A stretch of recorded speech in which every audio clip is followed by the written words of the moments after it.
bayangan di jalur Apai. Gunung Ciremai menjulang gagah di perbatasan Kuningan dan Majalengka. Jalur Apai, yang terkenal dengan hutan lebat dan tanjakan curam, menjadi pilihan bagi para pendaki yang menginginkan tantangan.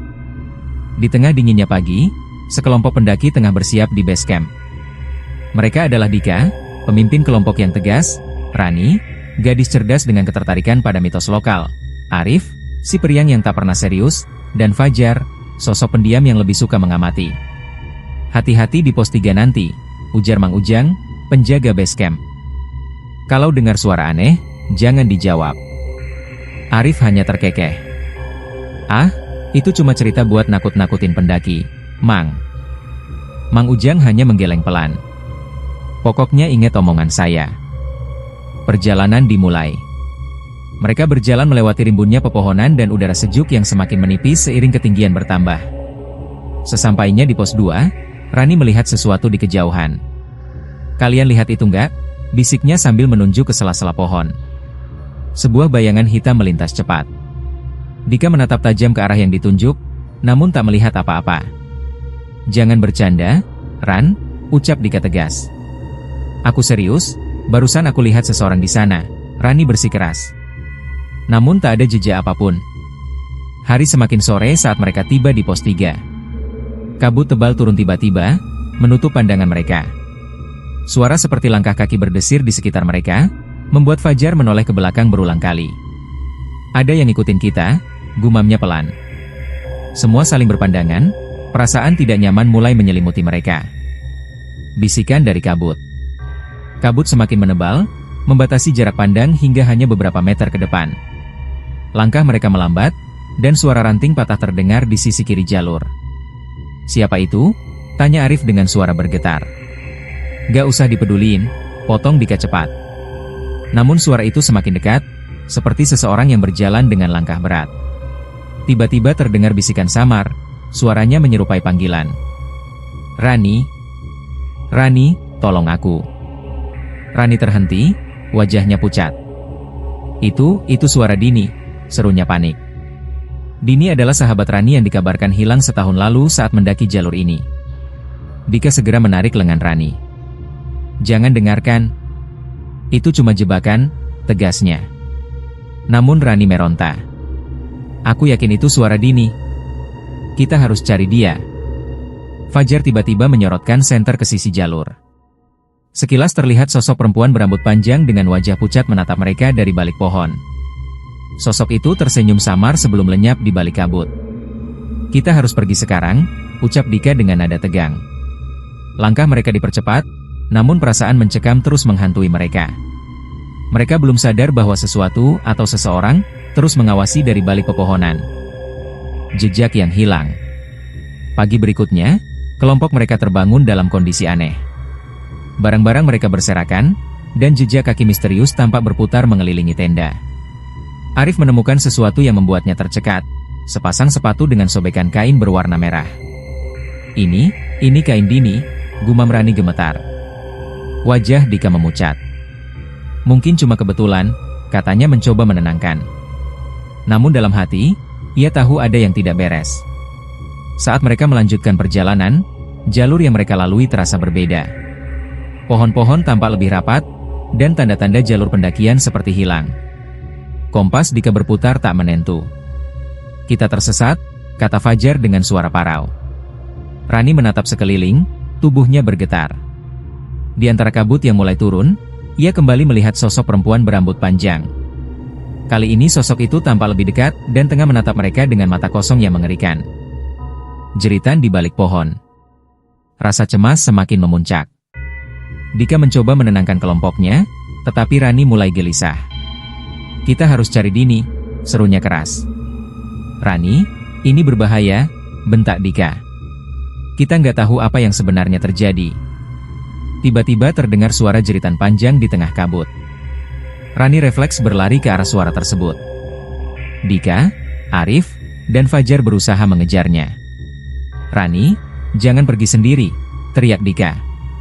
Namun Rani terus berlari, hingga langkahnya terhenti di sebuah pohon besar yang terlihat jauh lebih tua dari pohon lain di sekitarnya. Di sana, tertempel selembar kain merah, kain yang identik dengan milik Dini. Dini, bisik Rani dengan suara bergetar. Sebuah tangan pucat mencuat dari balik pohon, mencengkeram bahunya. Rani berteriak keras. Dika dan yang lainnya tiba tepat waktu, menarik Rani dengan paksa dari sosok yang samar-samar terlihat seperti wanita berambut panjang dengan wajah rusak dan mata melotot tajam. Mereka berlari sekencang mungkin, tak menoleh ke belakang. Namun di telinga mereka, jeritan mengerikan itu terus mengikuti, memecah keheningan hutan Ciremai yang mencekam. Sosok di balik bayangan. Malam tiba dengan cepat, dan kelompok mereka mendirikan tenda di tempat yang dianggap cukup aman. Rani masih gemetar, tatapannya kosong. Arif mencoba menghiburnya, namun sia-sia. Dika memutuskan untuk berjaga sepanjang malam. Menjelang tengah malam, Dika mendengar suara langkah kaki berdesir di sekitar tenda. Ia menyorotkan senter ke arah sumber suara, namun tak melihat apapun. Tiba-tiba, dari balik pohon besar, muncul sosok yang sangat familiar, Dini. Dini, gumam Dika, nyaris tak percaya. Sosok itu berdiri kaku, wajahnya pucat dengan mata kosong menatap lurus ke arahnya. Bibirnya bergerak pelan, namun tidak bersuara. Dika berusaha memanggil Rani, namun suaranya tercekat di tenggorokan. "Pergi," bisik sosok itu dengan suara bergetar. "Pergi sebelum dia datang." Dika mundur perlahan, namun saat ia menoleh, sosok Dini telah menghilang. Dalam hati, ia tahu pesan itu adalah peringatan serius. Keesokan paginya, Dika memutuskan untuk memutar balik perjalanan mereka meskipun Rani bersikeras untuk mencari Dini lebih jauh. Namun sebelum mereka sempat berkemas, kabut tebal kembali menyelimuti hutan. Dan di tengah kabut, terdengar suara berbisik memanggil, kali ini lebih dekat dan mengerikan. "Rani, Rani, ikut aku." Jejak menuju kematian. Suara bisikan itu semakin jelas, seolah berputar mengitari mereka. Rani melangkah maju, wajahnya seperti terhipnotis. "Itu suara Dini, dia butuh bantuan," gumamnya dengan mata kosong. "Jangan dengarkan," bentak Dika sambil menarik tangan Rani. Namun Rani meronta, berlari menembus kabut tanpa memperhatikan teriakan Dika dan yang lain. Dika, Arif, dan Fajar mengejarnya dengan panik. Suasana di sekitar mereka terasa semakin gelap, pohon-pohon tampak bengkok dengan cabang yang menyerupai tangan-tangan melambai. "Rani!" Kembali, teriak Dika sekuat tenaga. Mereka akhirnya menemukan Rani berdiri di tepi jurang curam. Wajahnya menegang, matanya menatap ke arah bawah jurang yang diselimuti kabut. Tangan Rani terulur seolah hendak menjangkau sesuatu. "Rani!" Fajar meraih tangannya tepat saat Rani hampir melangkah lebih jauh. "Aku melihat Dini. Dia ada di bawah sana." Rani berteriak keras, air matanya mengalir deras. "Tidak ada siapa-siapa, Rani," ucap Dika sambil menenangkan. "Itu bukan Dini." Tiba-tiba, suara tawa melengking terdengar dari dalam kabut. Sosok berambut panjang dengan wajah hancur muncul tepat di sisi jurang, menatap mereka dengan mata merah membara. Sosok itu berbisik dengan suara parau. "Kalian tidak akan pulang." Arif berteriak ketakutan, sementara Dika segera menarik Rani menjauh dari tepi jurang. Sosok mengerikan itu menghilang di balik kabut, meninggalkan aroma anyir yang menusuk hidung. Mereka semua terduduk lemas. Dika menatap ke arah Rani yang terisak pelan. "Kita harus segera keluar dari sini," ucapnya dengan suara bergetar. Kembali ke jalur terlarang. Pagi datang dengan kabut yang belum sepenuhnya sirna. Wajah mereka masih tampak lelah setelah kejadian semalam. Dika memutuskan untuk mencari jalur turun yang lebih aman. Namun, ketika mereka mencoba kembali ke arah semula, jalan setapak yang mereka lalui tampak berbeda, seolah-olah jalur tersebut berubah bentuk. Ini bukan jalur yang kita lalui kemarin," gumam Fajar, suaranya gemetar. Arif melihat ke sekitar, napasnya memburu. Kita terjebak." Rani tampak lebih tenang, namun pandangannya kosong. "Dini masih di sini," ucapnya pelan. "Aku tahu dia menunggu kita." "Berhenti bicara soal Dini," bentak Dika, membuat semua terdiam. Suasana hening sebelum tiba-tiba terdengar suara langkah berat mendekat. Dari balik pepohonan, muncul sosok tinggi besar dengan tubuh penuh luka dan pakaian compang-camping. Wajahnya tertutup lumpur, dan matanya kosong seperti boneka kayu. "Lari!" seru Dika. Mereka berhamburan, berlari menembus semak dan akar pohon yang berserakan. Sosok itu mengejar, Langkahnya berat namun terasa semakin dekat. Arif terpeleset dan terjatuh. Sosok itu nyaris meraihnya sebelum Dika berhasil menarik Arif tepat waktu. Mereka akhirnya menemukan sebuah pondok kayu tua yang setengah roboh. Tanpa pikir panjang, mereka masuk ke dalam dan menutup pintu rapat-rapat. "Kita nggak bisa terus kayak gini," ucap Dika dengan suara gemetar. "Kita harus cari jalan keluar." Dari sela-sela papan kayu yang berlubang, Rani melihat sosok perempuan berambut panjang berdiri di kejauhan, menatap tajam ke arah mereka sambil tersenyum samar. "Dini," bisiknya lagi. Bayangan di balik jendela. Pondok kayu itu gelap dan lembab.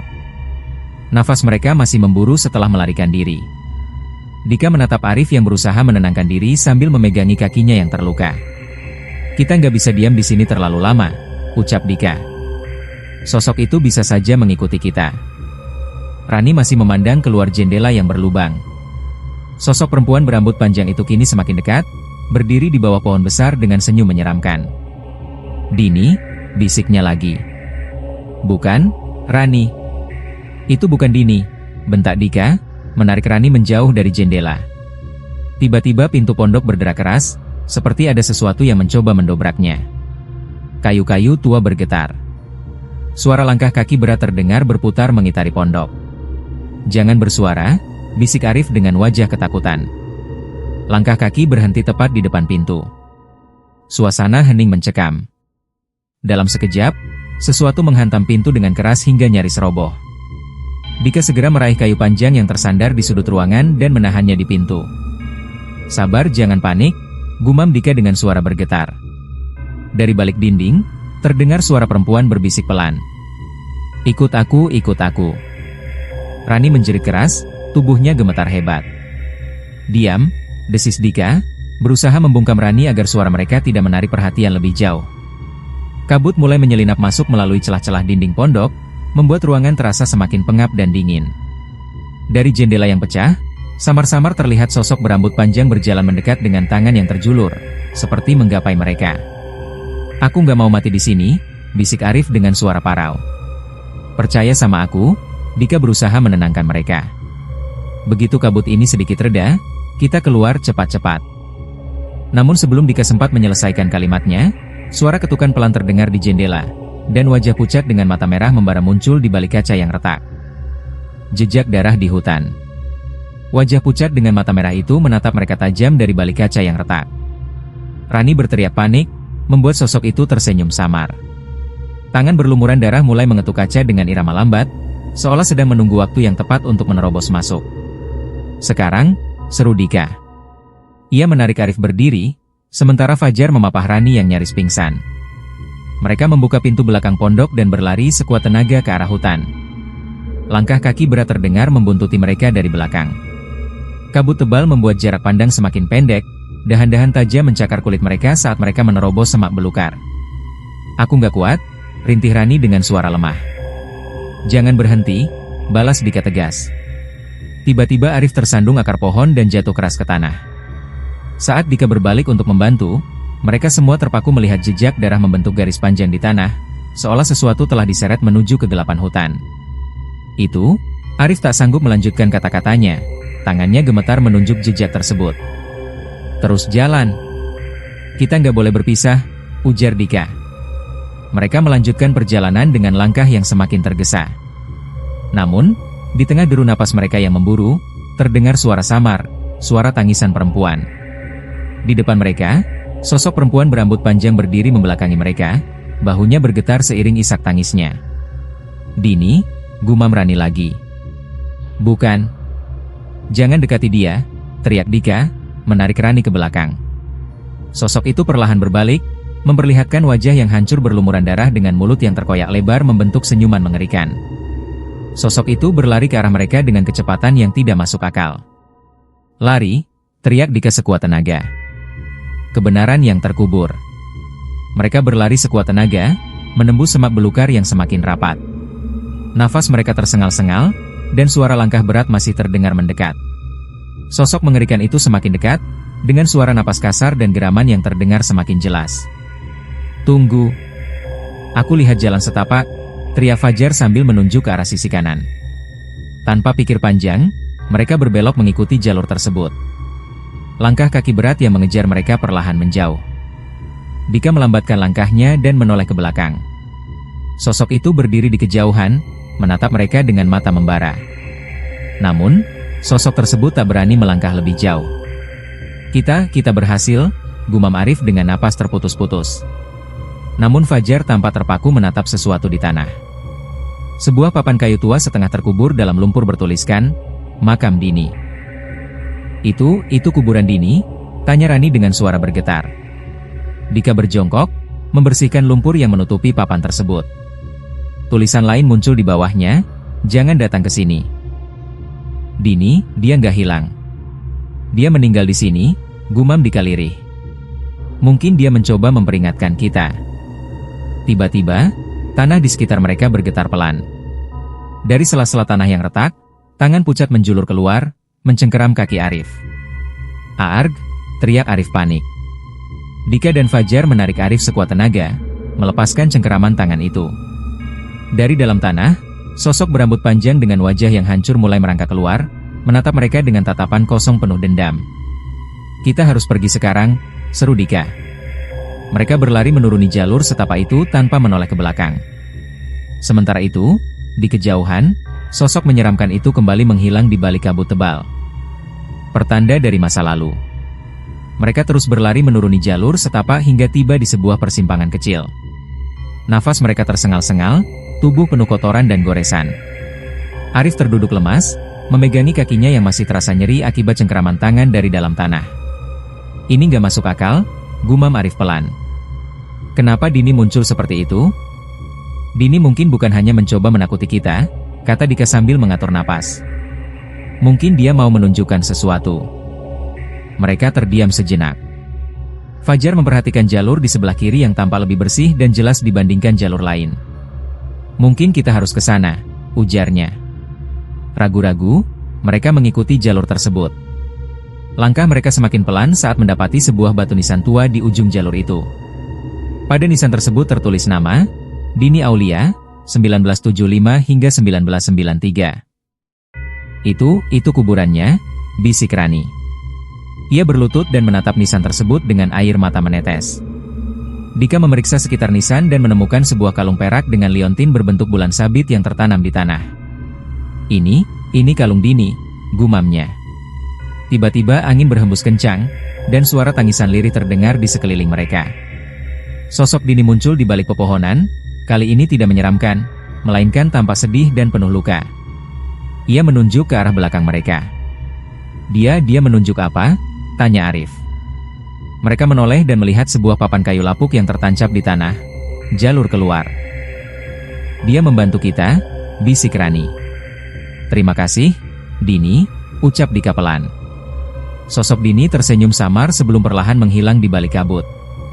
Tanpa membuang waktu, mereka mengikuti jalur yang ditunjukkan. Harapan mulai muncul di hati mereka, meski rasa takut masih menyelimuti. Kembali ke pelukan cahaya. Mereka melangkah menyusuri jalur yang ditunjukkan sosok Dini. Jalan setapak itu semakin jelas, dikelilingi pepohonan yang mulai jarang dan udara yang terasa lebih segar. Harapan perlahan muncul di wajah mereka. "Aku rasa kita hampir sampai," ujar Dika dengan suara lega. Namun, tiba-tiba terdengar suara gemerisik dari semak-semak di belakang mereka. Dika menoleh dan matanya membelalak lebar. Sosok mengerikan yang sebelumnya mengejar mereka kini berdiri di tengah jalur, menatap dengan mata membara dan mulut yang tersenyum lebar. "Lari!" seru Dika, menarik tangan Rani. Mereka berlari sekuat tenaga, tapi sosok itu melayang dengan kecepatan yang mustahil, mendekat semakin cepat. Tangan-tangan pucat menjulur dari tanah, mencoba meraih kaki mereka. "Aku nggak bisa," teriak Arif yang mulai tertinggal. Fajar menoleh dan melihat tangan besar mencengkeram bahu Arif. Tanpa ragu, Dika berbalik dan menendang sosok itu dengan kayu yang ia bawa. Sosok tersebut meraung keras, seolah kesakitan. "Cepat!" teriak Dika. Mereka kembali berlari hingga cahaya terang mulai tampak di kejauhan. Dengan sisa tenaga terakhir, mereka menerobos keluar dari hutan dan jatuh terkapar di tanah lapang. Saat mereka menoleh ke belakang, sosok mengerikan itu berdiri di batas hutan, menatap mereka penuh amarah. Namun, saat mentari mulai menyinari area itu, Sosok tersebut menjerit keras sebelum menghilang dalam kabut yang memudar. Dia nggak bisa keluar dari hutan, gumam Fajar dengan suara bergetar. Dika mengeluarkan kalung milik Dini yang masih ia genggam erat. "Terima kasih, Dini," bisiknya pelan. Dengan langkah tertatih, mereka berjalan kembali ke desa. Kenangan akan teror yang mereka alami masih membekas, namun mereka tahu satu hal pasti, arwah Dini akhirnya beristirahat dengan tenang.